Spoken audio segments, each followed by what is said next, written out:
Dwi'n meddwl bod ni wedi codi ofn ar drigolion borth ag Ynys-las yn ddiweddar efo'n danswyr ffosil ni sy'n ymddangos yn y fideo.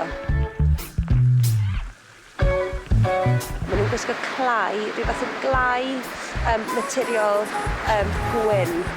A mae'r clai yn sychu fel plaster Paris ar y wyneb, oedd yn golygu bod y bechgyn methu symud unrhyw gyhyr yn y gwyneb, ac felly oedd y gwyneb yn eitha masgaidd. Mae yna reswm i'r danswyr yn y fideo.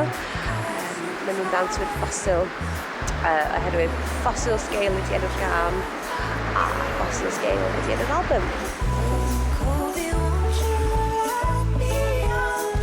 Mae yna themau sy'n gyson falle trwy'r album. Mae lot o ddelweddau y môr.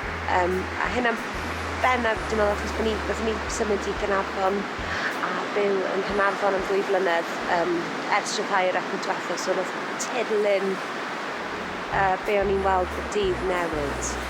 Sy'n eitha obsessed efo y syniad ma o wacter a llynydwch. Beth ydy, mae'r clai yn scary. Ti'n mynd gweld gwynebau nhw. Ti'n mynd gweld emosiwn.